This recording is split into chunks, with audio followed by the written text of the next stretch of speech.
All right, ladies and gentlemen, welcome to the Ward F Community Caucus, where we discuss the Jersey City Council agenda. The City Council meeting will take place on November 26, 2024 at 6 p.m., with the caucus taking place on Monday, November 25th at 4 p.m.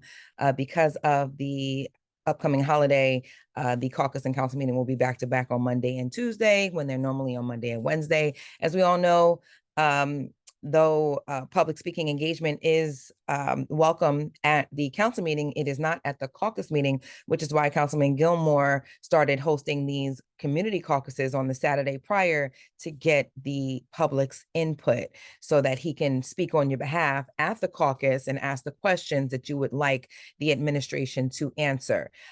If this is your first time watching a community caucus, or you know nothing about caucus meetings and council meetings, you can tune in live via Zoom and ask all the questions that you'd like, or you can send us emails directly. I'm on the Ward F website right now. So if you go to the everythingwardf.com and contact your councilman page, you can get all of our email addresses online, everythingwardf.com. Click on contact your councilman, and you can see Councilman Gilmore's email address, my email address. I'm Chief of Staff Erica Walker, and Lanisha Trent. If you also would like to get any of your events or nonprofit initiatives listed in our newsletter, you can also email our office for that as well. Today, we are going to be discussing the caucus, the council meeting agenda items, though. To view the council meeting agenda, just click on Community Caucus from our homepage, and we have a link straight to the agenda here. You can also use our website to sign up to speak. We have a link that says sign up to speak. If you would like to speak at the city council meeting and you're not speaking on either if you're not speaking on a second reading specifically, you will have to sign up to speak so that you can speak on anything else that you would like to speak on. And be sure to do that in advance of the meeting. So without further ado, we'll get into the city council agenda. I like to view it in split screen so I can read the backup data as well. As I mentioned, the city council meeting will take place on Tuesday, November 26th at 6 p.m. And we'll start with first reading ordinances. Each ordinance, which is a law that is coming into, that will be voted into power, each ordinance needs to be read in twice. It's introduced as a first reading, and then it is made law once it passes a second reading. So the first reading ordinances that are up for introduction is 3.1, an ordinance authorizing the city of Jersey City to execute a sublease between Provost Square Performing Arts Company, Inc. and the New Jersey Symphony for the purpose of providing culturally enriching experiences to Jersey City community through the arts. So it's a sublease agreement offering their space.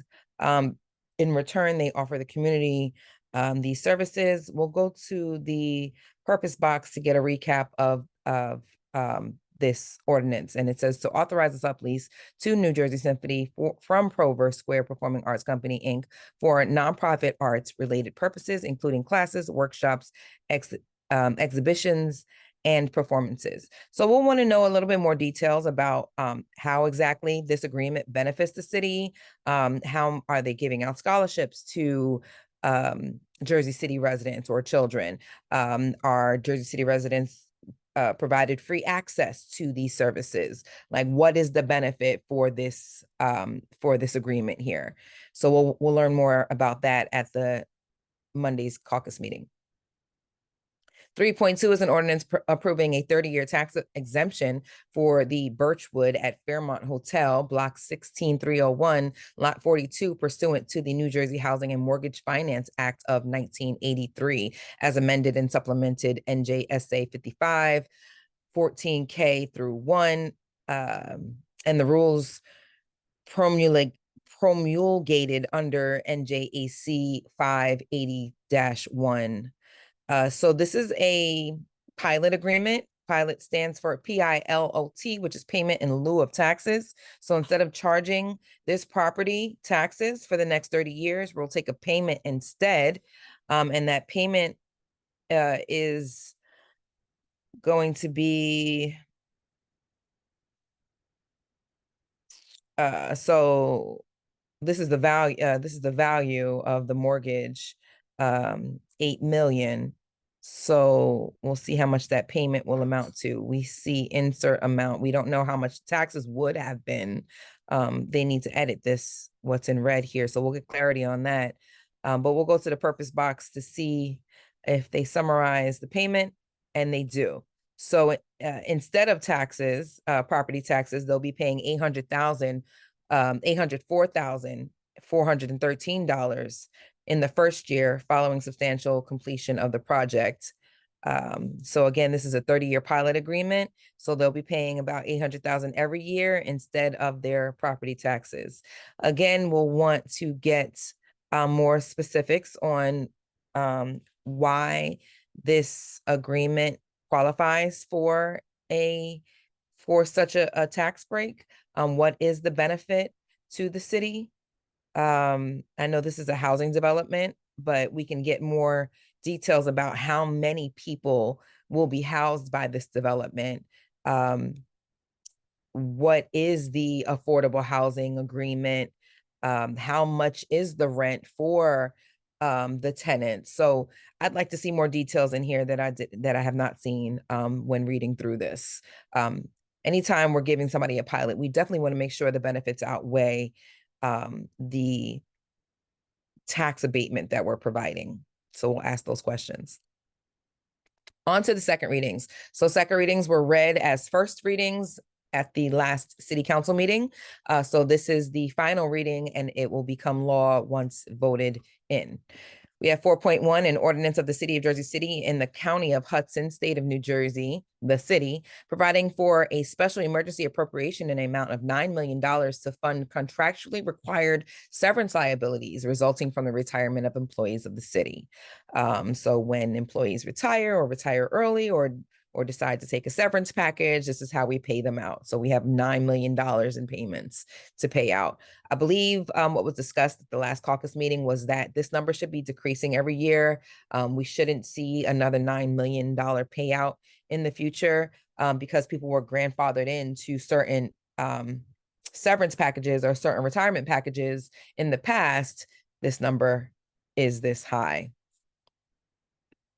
4.2 is an ordinance supplementing Chapter 332, Vehicles and Traffic, Article 9, Parking for the Disabled of the Jersey City Code, designating a reserved parking space at various locations throughout the city. They do list those locations here.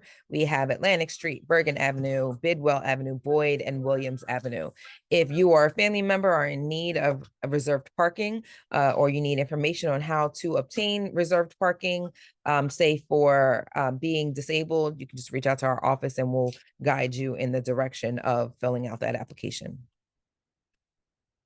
4.3 is an ordinance supplementing Chapter 332, Vehicles and Traffic, Article 7, Metered Parking, Section 332-48B, Designation of Parking Spaces, and Section 332-58, Parking Regulations in Residential Zones, to amend the Zone 4 and metered parking districts along Columbus Drive between Warren Street and Washington Street. So on both sides, between Grove to Barrow Street, we see the limitations here on Columbus Drive, and now they'll be also adding Marin Boulevard to Washington Street along Columbus Drive. So we can go to the purpose box again to get a summary of why this ordinance is being suggested by the administration. And it is to make the South Zone residential and to make the South Zoned residential and the North Side metered parking.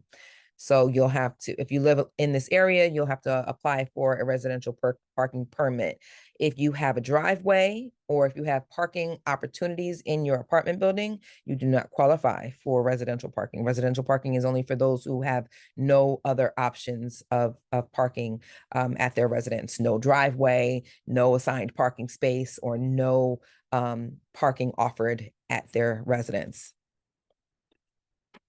4.4 is an ordinance supplementing Chapter 332, Vehicles and Traffic, Article 8, Permit Parking, amending Section 332-58, Parking Restrictions in Residential Zones to create a Parking Zone 9 on Princeton Avenue.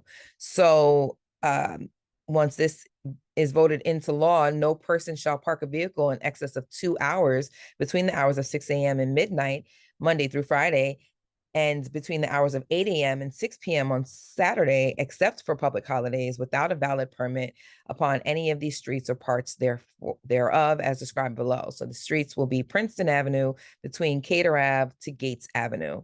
And this came at the request of residents, I believe, through Councilman Joyce Waterman's office. The purpose of this ordinance is to create a new parking zone, Zone 9, on Princeton Ave between Cater Ave and Winfield Ave. This will increase parking availability for residents of Princeton Avenue and restrict the hours that motorists can park their vehicles without permits while accessing Danford Avenue Light Rail Station. This ordinance is proposed at the request of Council President Joyce Waterman on behalf of the residents of Princeton Avenue. And we see this a lot. We hear about this issue a lot.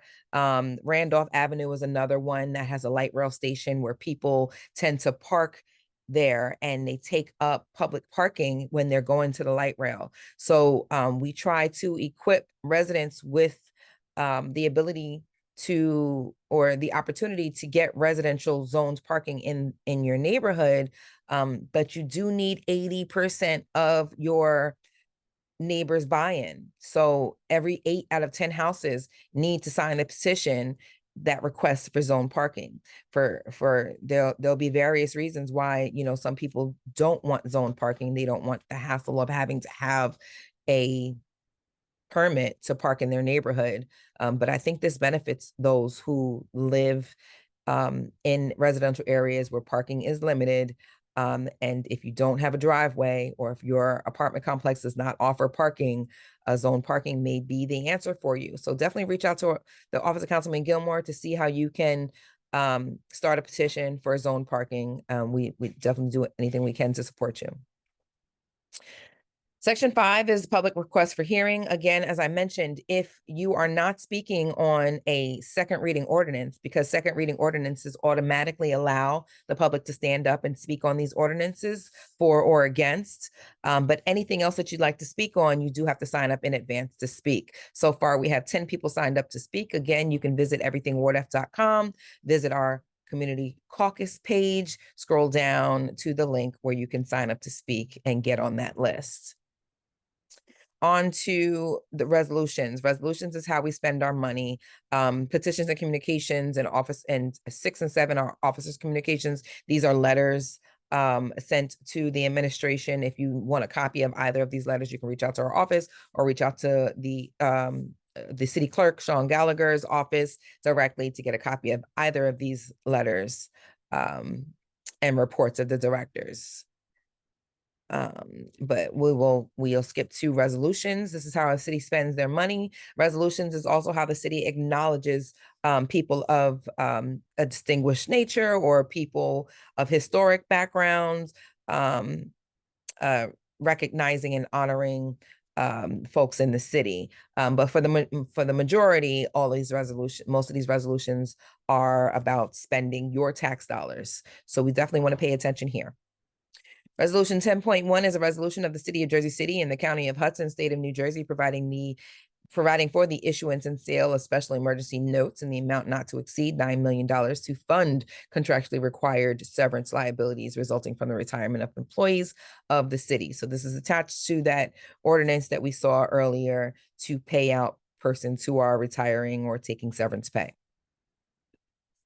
10.2 is a resolution authorizing the insertion of special items of revenues and appropriations in the calendar year of 2024 municipal budget pursuant to NJSA 40A 4-87. So let's see where we're moving money from, appropriating money from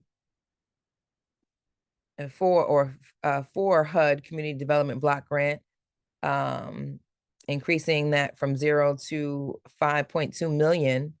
Home Investment Partnership is increasing from 0 to 1.8 million. HUD, I'm guessing this is supposed to say housing opportunities for persons with AIDS, 2.5 million. Emergency Grant Solutions for HUD, 448,000, and EJG 2G, 1 million, and then UASI 1.6 million. And normally when we increase these amounts, it's because we received grants and we need to increase the budget line item to mirror the new funds that we've acquired or accumulated. 10.3 is a resolution authorizing an applicant to an acceptance of an award from the NJDCA fiscal year 2024 Neighborhood Preservation Program. So you do need city council approval to apply for grants and to accept grant awards. So we'll see here that the City Department of Administration will apply for and anticipates obtaining a $125,000 grant from the New Jersey Department of Community Affairs Neighborhood Preservation Program, with $25,000 in matching funds for the fiscal year 2024 implementation plan for the Jackson Hill Main Street SID, and aims to continue neighborhood preservation programs, investments to foster economic growth and community safety by providing support to the NPP area business focused on marketing and promotion, area beautification, storefront and facade improvements, exterior lighting enhancements, and residential engagement. This plan will create a vibrant, thriving neighborhood that benefits all stakeholders. So we'll reach out to the president of the Jackson Hill Main Street SID and try to get some more specifics on like what specific areas do they plan to apply these funds to, be it on MLK or Monticello Avenue. Okay, so we do have their implementation strategy here. So it'll include spending funds on digital marketing campaigns, collaborative events and promotions, and business workshops and networking, on area beautification, green spaces and landscaping, street cleanliness and maintenance, facade improvement, signage replacement and cleaning, storefront display competitions. That's awesome. Street light upgrades. And we all know just lighting, first of all, lighting can play a huge role in the beautification. So I'm definitely looking forward to a brighter corridor along MLK and Monticello, decorative lighting for holidays, security lighting and cameras. Again, all of these things should enhance the quality of life along this corridor. And then we'll see regular progress reports, performance metrics, and sustainability planning. Looking forward to the implementation of this grant. Looks good to me. 10.4 is a resolution authorizing calendar year 2024 appropriation transfers for the Department of Administration and Human Resources. So we see an amount of $1.5 million for human resources. And where is it? Oh, I'm sorry. So it's going to health benefits, and it's coming from all of these listed departments to pay for the health benefits. So we're moving money from human resources, JC employment, retirement, construction, sanitation, tax assessor, the law department, OMB, treasury, accounts control, purchasing, engineering, recreation, engineering. Always hate to see money leave out of recreation. We always want to know why. Like, why didn't recreation get to spend this money? Because we all know our kids need things to do. And we all know the division of recreation, could use more funds when it comes to maintenance. But we see here, this is for S&W, which is salary and wages. So there must have been a position that they didn't fill, a position or positions that they didn't fill. S&W is salary and wages. So that could be the same for all of them. Positions not filled, and OE is operation expenses. So housing preservation has operating expenses, commerce and affordable housing has operation expenses unused that it will be going towards health benefits. 10.5 is a resolution awarding a professional services agreement to Lettner, Tort, DeFazio, and Browse to provide defense counsel services related to workers' compensation claim petitions filed against the city of Jersey City. 10.6 is a resolution requesting the state of New Jersey evaluate the current alcohol warning signage required under NJSA 33-1-12A and make any changes the legislator deems necessary to ensure that required signage reflects current information to best serve and promote the health and welfare of the population. And this is awesome because we haven't seen these alcohol labels updated in a while. I know there is a nonprofit organization that has been advocating for this. Let me see if it's listed here. Resolution requested the state of New Jersey to evaluate the alcohol warning. Signage to reflect current information, best serve, promote health and wellness of the population. So of course, this is a New Jersey law. So this is saying that Jersey City supports the reevaluation of alcohol warning labels, because right now all it really does is warn you of like warn pregnant women, not to drink alcohol, but it should also warn people of the other more general health risks in general, not just health risks to pregnant women, but health risks to people in general. 10.7 is a resolution authorizing the execution of a license agreement with PACO for the use of office space located at 394 Central Avenue in Jersey City, New Jersey. So PACO, I believe, has multiple locations. They just opened one up on MLK, and they'll also have one remaining in the Heights. 10.8 is a resolution exercising the last renewal option for a 1-year open-end contract with W Health LLC for the provision and delivery of quality meats for the Senior Congregate Nutritional Lunch Program managed by the Division of Food and Nutrition. So it's an amount not to exceed $515,000, pardon.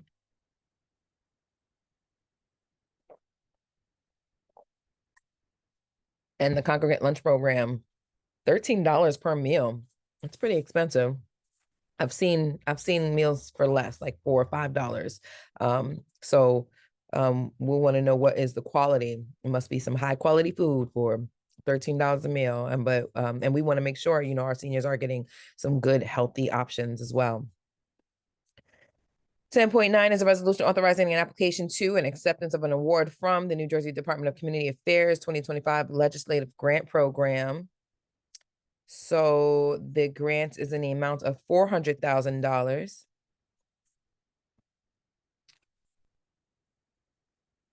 And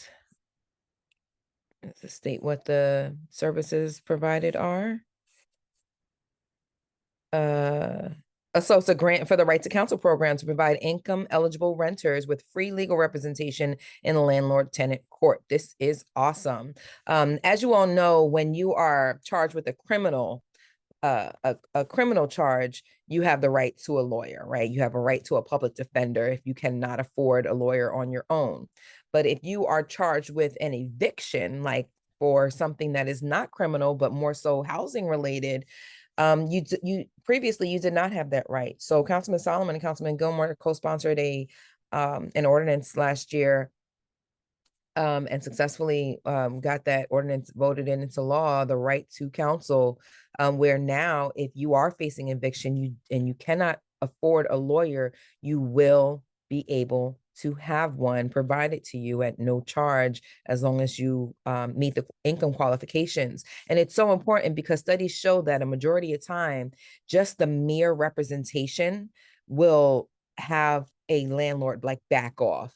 They're less likely to file an eviction notice if they know you'll have representation, because there's a lot of landlords out there that are just bluffing, that just want to see you get out so that they can increase the rent. But if they know that you'll have legal representation, they'll hold off on that bluff and only evict you if they know that they rightfully have a right to evict you. So this is awesome that we're getting funds for that. A grant award for it, $400,000 worth. I'd like to know how many people can be served for $400,000. 10.10 is a resolution authorizing the business administrator to execute a discharge of mortgage encumbering 76B Suburbia Drive, Jersey City, New Jersey. And we love mortgage discharges. This means that, the deed restrictions are gone. They no longer owe the city anything, and they can now use the equity in their homes as opposed to it being caught up. Welcome, Andriana. Hi, thank you. If you guys ever have any questions, you need me to backtrack or slow down or have any questions, this is a very casual forum. Just feel free to unmute yourself and ask. Thanks. Adriana. Adriana, welcome. 10.11 is a resolution of the Municipal Council of the City of Jersey City approving the sale of 117 through 119 Boswick Avenue, Jersey City. Let's see, it's block 23405, lot 19, formerly known as block 1306, lot 21, and authorizing 117 Boswick Ave Holdings LLC to assume the city's notes and mortgages encumbering the property. So this was a formerly owned by city property, and we're selling it. How much are we selling it for? Looks like 229,000, or it was valued at 229,000. Welcome, Mr. Wilson. We're at the resolutions. We spoke about the first and second reading ordinances, but again, if you'd like me to backtrack on anything, feel free to view a copy of the City Council agenda. You can just go to everythingwardf.com, click on Community Caucus, and click on the first yellow box to view the City Council agenda, or you can follow along here. So we're selling this property. I like to go straight down to the purpose box to see if they provide reasons why or a recap of the sale. And they don't. It just says 117 Boswick Ave Holdings LLC will assume the city's notes and mortgages. So we'd like to know more about this LLC. It's always suspect when it's a corporation buying a property, because they'll likely be renting it out. They likely won't be owner. It probably likely won't be owner occupied. So I like to know, why did we choose this buyer in particular to purchase this property? Is there any type of community good back? Is there any type of affordability that will be within the unit or either of the units? Because it looks like it's more than a one family, more than one unit, it being holding two addresses. 10.12 is a resolution of this Municipal Council of the City of Jersey City authorizing the subordination of cities' mortgages encumbering 117, 119. So this is related to the one above. Let's go down to the purpose box. And it just says the subordination of city mortgages encumbering. So we'll want to know more about this deal. And so we'll ask the business administrator some questions at the caucus. 10.13 is a resolution authorizing the business administrator to execute a discharge of mortgage encumbering 241 Bayview Avenue. Again, we love mortgage discharges. It means the homeowner has, made their payments and now they can access the equity in their home. 10.14 is a resolution of the Municipal Council of the City of Jersey City authorizing the business administrator to execute another discharge of mortgage encumbering 292, 294 Van Horn Street in Jersey City.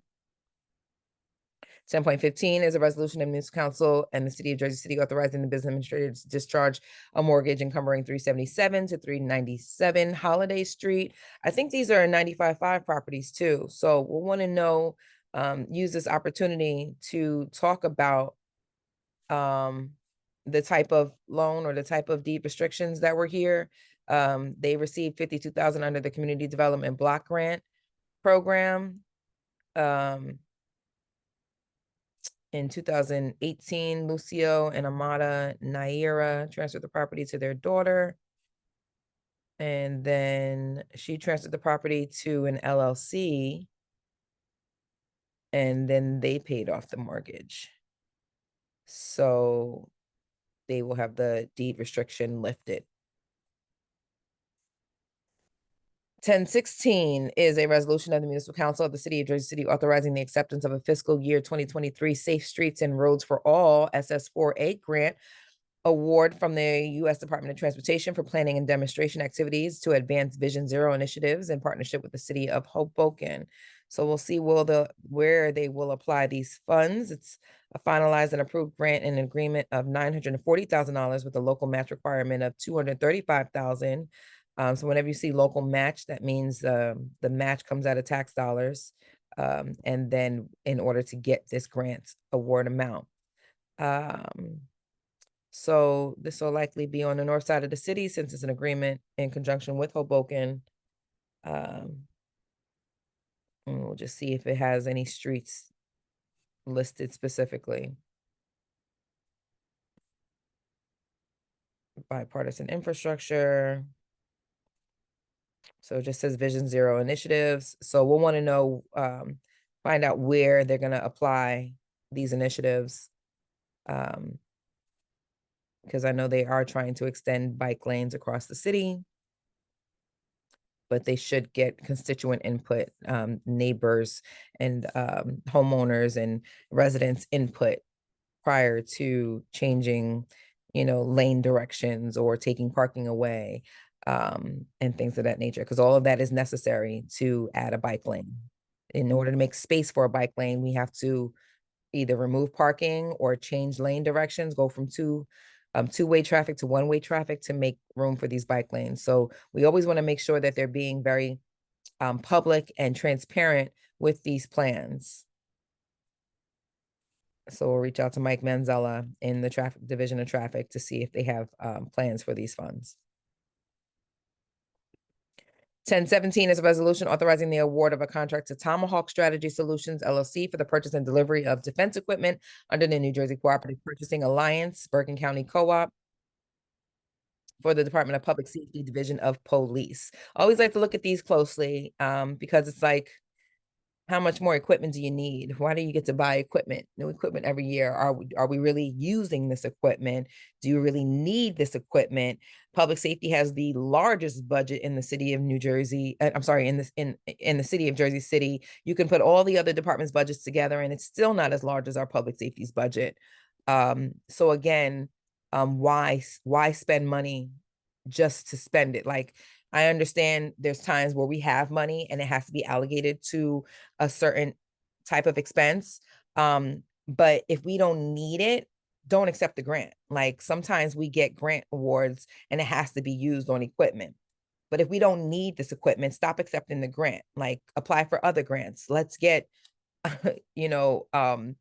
let's spend money on things that can help the average person, and not just a police officer get new toys that they don't need in the first place. So what kind of toys are they getting with this? Let's see. Let me go to the purpose box and see. So it's the purchase and delivery of defense equipment. Let's look at the quotes. They're getting silencers, infrared illuminators, Death Grip Infinite tripods, Night Force ATACR rifle scopes, short collapsible stock, Night Force Unimount, Vikings Tactics Sling, Vortex Optics Bubble, Bravo Company MFG Quick Detached Sling. So I'd like to ask the public safety director, in what instances would they need to use this equipment? In what instances that, like in the last 10 years, give me some examples of when you needed this equipment and when this equipment could have helped save a life, or helped protect and serve our community. Because I feel like these are just nice toys for them to play with. So we'll hopefully the public safety director will be present. This is a $167,000 bill. We'd like to know where these funds are coming from. Is this grant money that has to be spent on this, or is our city tax dollars paying for these new toys? 10.18 is a resolution authorizing the award of contract to Tomahawk Strategic Solutions for the purchase and delivery of Bino NV binoculars under the New Jersey Cooperative Purchase Alliance. More toys for the police. So these are night vision goggles, sounds like.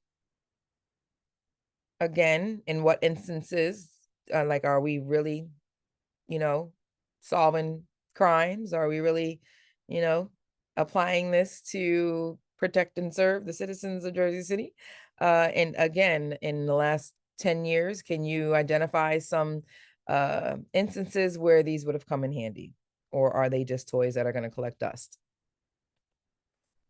10.19, a resolution authorizing the award of contract to Safeware Inc. for the purchase and delivery of bomb squad equipment under the U.S. Communities Government Purchasing Alliance, known as Omnia Partners, for the Department of Public Safety, Office of Emergency Management. More toys totaling $180,000. 10.20 is a resolution authorizing a month-to-month extension. And I just want to go back to these last three resolutions. It's not just about does the, you know, yes, we're spending city money. Yes, we're spending city tax dollars. And yes, it's a great question about whether or not do we actually need these items.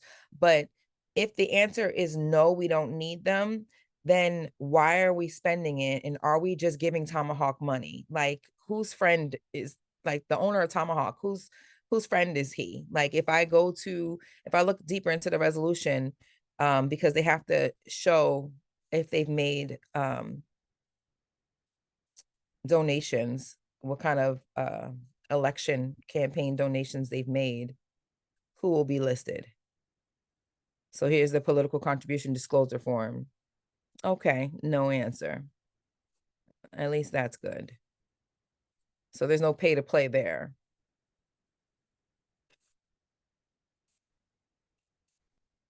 But we give Tomahawk a lot of business.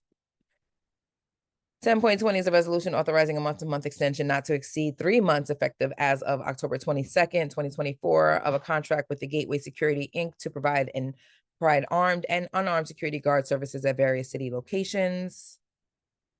I would like to see these city locations manned by Jersey City Police at a lot of our city buildings.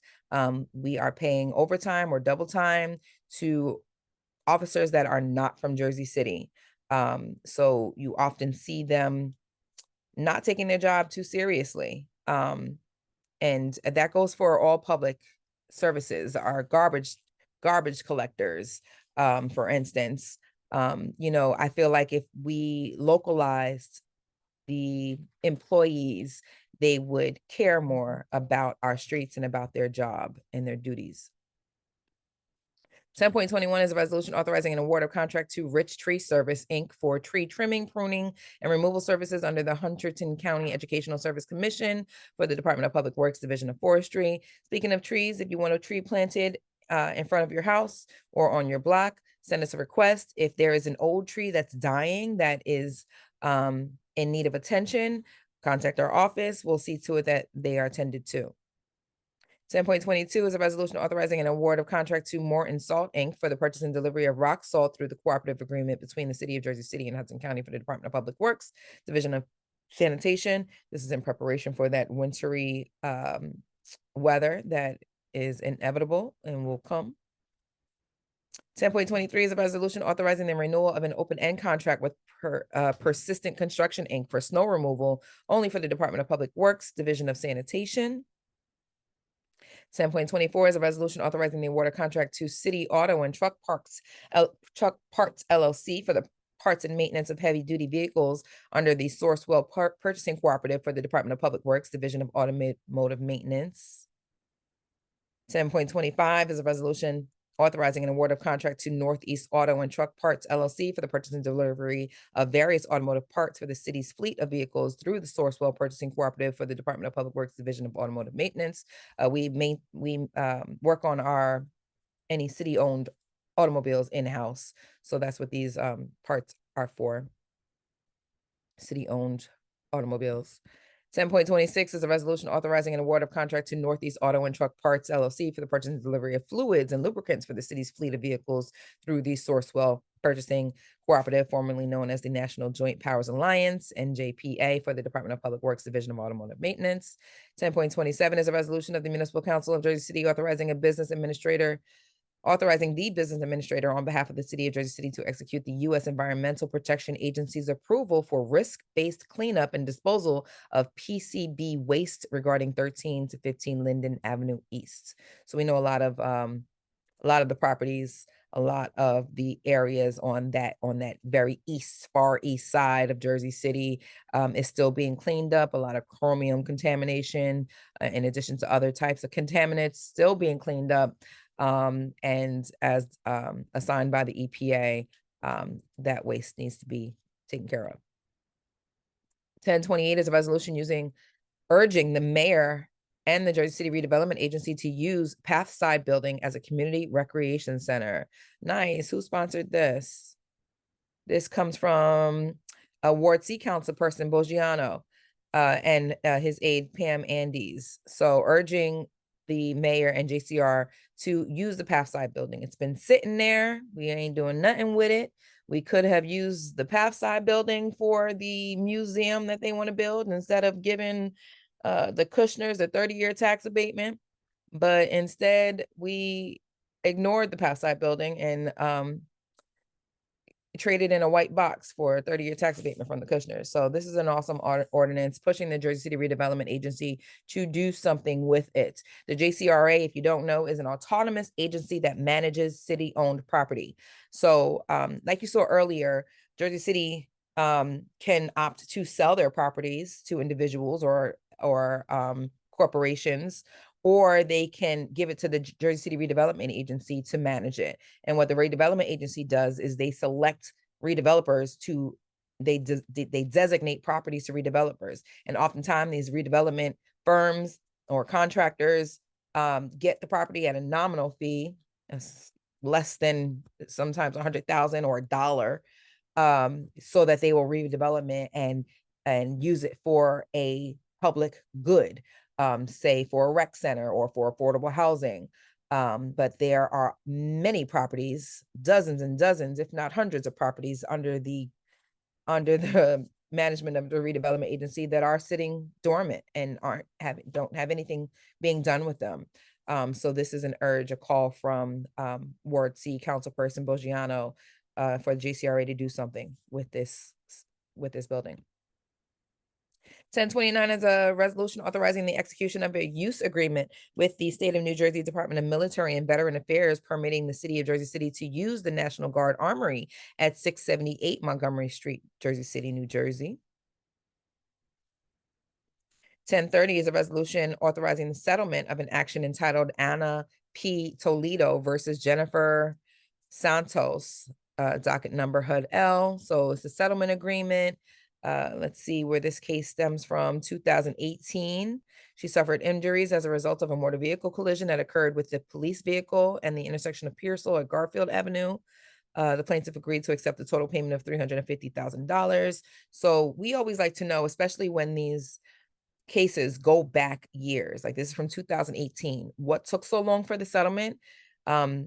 Was this taken care of in-house? Did we pay any outside counsel? Because if we did, we kind of wasted money all these years if they were just going to settle anyway. Like I feel like settlements should, if there is a case or if they have a case and we're opting to settle, we should settle a lot faster than paying these lawyers all this time from 2018. So we'll find that out. Hopefully this was this was done in-house and we didn't pay any outside counsel for this in addition to a $350,000 settlement. 10.31 is a resolution authorizing the settlement of actions entitled Khadijah Younger versus Marjorie Jordan, the city of Jersey City, consolidated with Crystal DeJesus versus Marjorie Jordan, city of Jersey City. So this is from, what year is this from? August 5th, 2019, at the intersection of Garfield Avenue and Danforth, hit by a Jersey City police officer. Goodness gracious. Why are officers driving so recklessly? Okay, so the plaintiffs have agreed to accept the total payment of $1.5 million and $1 million to Younger and $500,000 to DeJesus. Again, same questions, because this stems back for so long. Did we pay outside counsel? How much did we pay outside counsel? Why couldn't this have been settled sooner? And the last resolution on the list is 10.32, a resolution authorizing the city of Jersey City risk manager to issue a certificate of insurance naming GSJC Master Lease E LLC as an additional insured and authorizing the business administrator to execute an indemnification agreement with GSJC Master Lease E LLC for a city event to be hosted at Colgate Clock. So the Colgate Clock, I believe, is celebrating a centennial year, I believe. I know it's an anniversary for the Colgate Clock. So this is the agreement for that celebration. Oftentimes we need to in order to gain access to public rights of way, we'll have agreements with private areas so that we can enlarge the celebration space as we do with the 4th of July. So the Goldman indemnification release is here. And that, ladies and gentlemen, is the city council agenda that will take place on Tuesday, November 26th at 6 p.m. The caucus taking place on Monday at 4 p.m. Again, please sign up to speak if you haven't already. You can speak on any of the agenda items. You can speak on anything you want, even if it's not on the agenda. As long as you sign up to speak, you get your 3 minutes of peace, your 3 minutes of say, and it goes on record. All of these meetings are recorded and posted on YouTube. We have a list of our community caucus recordings on YouTube, as well as the city council meetings, links to it available at everythingwardf.com/caucus. This time, I'd like to open the floor up to anybody who might have any questions, concerns, or just comments at this time. And we do have one in the chat. Just good morning. Yeah, thank you so much for providing this service to the community. This is my first time coming to the Ward F caucus meeting.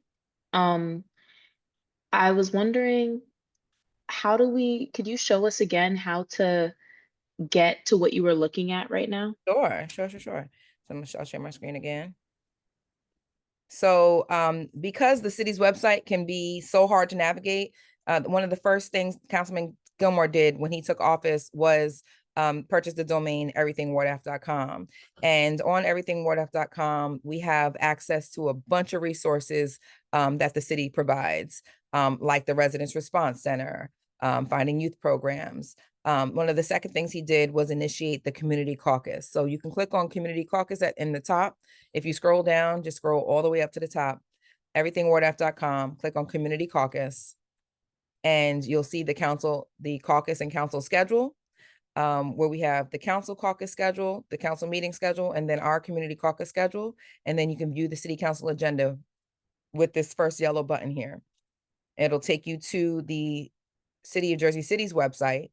You'll have to scroll down, and on the right side, you have a link to the upcoming meetings. Click on that.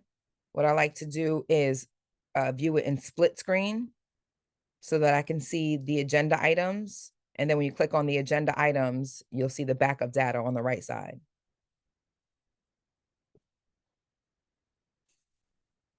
So again, that's everythingwardf.com/caucus, or click on community caucus, click on that yellow view the city council button. It'll bring you to the Jersey City website, and then click on that meeting. You can also scroll down to click on previous meeting agendas. So if you're looking for, a previous agenda item that was voted on, you can see them there as well.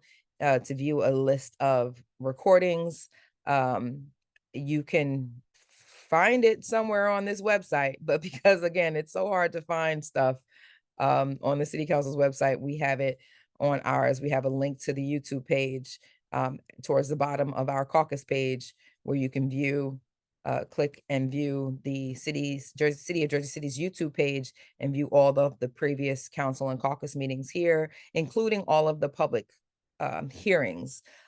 So that's the most entertaining part to me of these city council meetings, is when the public gets an opportunity to speak. And that's why some of these meetings can go so long. You see like 5 hours here, almost 6 hours here. But it can get pretty intense. It can be boring, but it has its high moments.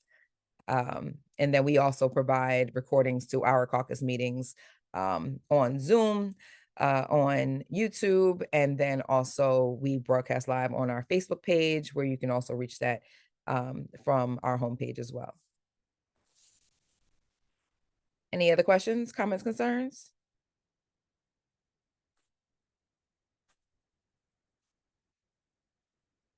All right. Well, thank you all for joining. Real quick, I'm so sorry. I just Hold on. wanted to give someone else a chance. So what is your name and your role at the office? Thank you. So I am Erica Walker. I'm the chief of staff. You can go to contact your councilman and find all of our staff's information. That's me in the middle, chief of staff. I provide all the like I do a lot of the admin work. I also design the website, design a lot of the flyers, handle constituent issues. So if you email the office, you'll more than likely get a response from me. And then Lanisha also handles constituent services. If you call the office, she'll most likely be the one to answer the phone. She also does our social media. So if you have any events that you'd like to promote, if you're a nonprofit organization or a small business and could use some help promoting your Ward F business or initiative, you can email Lanisha Trent. She'll make sure we get you in the newsletter. And of course, Councilman Gilmore, he's an activist and a motivational speaker, a youth advisor, and more, who recently got elected in 2020, took office in 2021. Thank you. My absolute pleasure. If you have any other questions, feel free, you can contact us. You can click on either of these links to email either of us. And please do view our website, tour our website, click around. We like to make it as resourceful as possible. For anyone who ever has an issue related to a service that the city is supposed to provide, say be it a street sweeper, be it you need a curb cut repainted, or your street light is out, you can report that issue right here. This will give you access to the Residence Response Center. There's 3 ways to report your issue. You can upload pictures and the description on seeclickfix.com. You can call them directly during normal business hours at 201-547-4900, or you can email rrc@jcnj.org, and they will give you a ticket number at your request. We've been trying to have them automatically give you your ticket number and educate you about your ticket number, because that's basically your receipt for your call. Like if you make a payment on any corporation, they tell you, hey, write down this confirmation number. So the Residence Response Center also has a similar type of confirmation number. Make sure you get it. Make sure you ask for that. If your problem is not resolved, that's when you call our office and say, hey, I contacted the Residence Response Center weeks ago, and this pothole is still here, or the street light is still out, or, my water bill is still messed up. Can you help me out? Here's my ticket number. That ticket number allows us to see who's responsible for that issue, who was assigned that issue, so we can go straight to the source and help get your problem resolved. And then for anything else, not related to city issues, but if you need some help, we put this find help option right here, that connects you to Healthier JC's site, healthierjc.findhelp. This is an awesome tool that your tax dollars pay for, that will give you access to every nonprofit organization or nonprofit initiative or program in the city. You just put in your zip code and click search, and that will allow you to sort through the goods and services that are available. Be it you need food, you need housing, you need goods, you need transit, you need health, you need money, you need care, education, work, legal assistance. They have a huge variety of nonprofit organizations and initiatives that can help you. And you can also dwindle it down based on your age, based on your income. You can find resources that you qualify for, that you may qualify for. It's an awesome resource, and that's why we have it on our homepage. That's why we have specific pages dedicated to it. We feel like the city doesn't promote this resource enough, but it's super beneficial, super helpful. And then the last thing I like to point out on our website, in addition to reporting an issue and finding help, is youth programs. A lot of people don't know about the free programs available for youth, the free or discounted programs available for youth. You will have to create an account, but JC Rec Desk is an awesome initiative that will let you know about all the recreational programs that exist inside Jersey City. And this is how you register. So you have to create an account. You can register your child and make sure that they have something to do after school and in the summertime, or when they're on break from school. A lot of people, again, do not know about these resources. So that's why we put them on our homepage.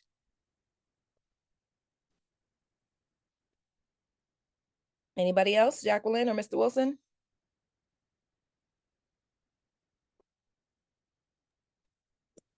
I just like to say, as usual, thank you for the caucus meeting. I really enjoy it every time you guys put it together. It's very informative, very well needed, and I love the layout of the website. This is something that I think the community definitely need to be aware of, because I'm sure if more people will be aware of all the services that's provided, it'll make a tremendous difference going forward in the things that's needed. And that's just my opinion, you know. Definitely. We agree. We definitely agree. I mean, your tax dollars are already paying for this, right? I mean, that's I talked about the budget, right? How public safety has the largest budget, but Oh my goodness. the absolute smallest budget is advertising.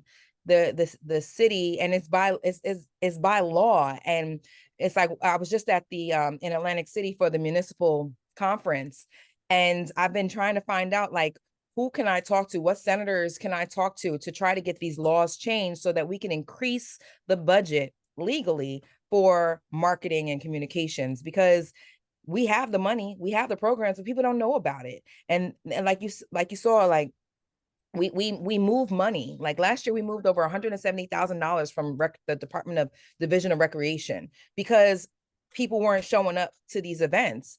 People aren't Right. showing up because they don't know they exist. If people knew that they were free summer programs, they would sign their children up for it. But we're not doing our best job when it comes to marketing, but it's all by design. And so that's where we need to contact our assembly people. We need to contact our senators and tell them to help create laws that will help the government market their services, you Is know. it also a way we could contact or try to increase the 15% minimum for affordable housing, or Right. or increase or make some of these companies that come into our city and give them a minimum percentage of they have to hire Jersey City qualified residents to do these jobs. And I'm Yep. not talking about 15%. I'm talking about at Yep. least 25 to 30, 50, something of that nature, Yep. you know? And Yep. it is mind blowing, as you just indicated earlier, of the amount of money that's available and the amount of money that's getting used that can be put somewhere else for the community. Yep. And there's so many job availabilities. Like there's so many positions that are vacant in the city of Jersey City. Like we don't have enough police officers, we don't have enough code inspectors. Um, and that goes down to our quality of life. Like if we had more traffic enforcers, people wouldn't be speeding, people wouldn't be passing these red lights. But in Jersey City, they know they're not gonna get caught, so they go through that red light. They know they're not gonna get caught, so they're gonna not stop at that stop sign, because the police that are out aren't traffic cops. They're, I don't know what they are. They just stand there. But we don't have enough traffic enforcement. So the police that are out will say, that's not my job. I'm not in the traffic division. We don't have a traffic division for our police. We don't have police on motorcycles and horses specifically, or bikes that are specifically for traffic. And so now we have this lawlessness in Jersey City. Like you see the people on mopeds, on bikes, like just doing whatever they want because we don't have the enforcement. And same thing with landlords. Like we don't have enough code enforcers. So we get these absentee landlords that are raising rents but not fixing anything. The housing division is overwhelmed. It takes a year to get a trial date for if you want to like take your landlord to court. It just takes too long, and the city needs to do better at filling these positions, because there are people here that want to work, right? But again, it goes with advertising and getting the word out. So that's what we try to do. So thank you guys so much for showing. I challenge you guys to bring a friend next Saturday. When we first started this, we used to have a packed house, but it's dwindled down. But we would love to pack it out again, and let people, because you need to know your rights, and you need to know that everyone has a right to speak up. We encourage you to sign up to speak at the city council meeting, because you get all 9 council people in front of you, and they have to listen to your 3-minute spill. And then, whether or not they act on it is another is another question, but that's when you take it to the polls, right? If they're not acting on what you've been asking them to do on record, then don't vote for them next term, right? So definitely, please spread the word, share our flyers. You can find us on Instagram, Facebook, LinkedIn. No, I'm sorry, we're not on LinkedIn, but Instagram, Facebook, Twitter. We need to get more active and engaged on Twitter, but definitely via email. And if you do have our newsletter, please, encourage other people to sign up as well. Thank you, thank you, thank you. Thank you. Jacqueline, you enjoy yourself too?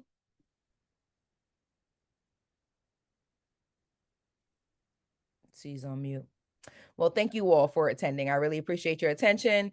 This will be available for on-demand viewing on Facebook and YouTube and on our website. So with that said, make it a great day. Enjoy the rest of your Saturday. All right, everyone have a blessed day. Thanks again. Peace and power.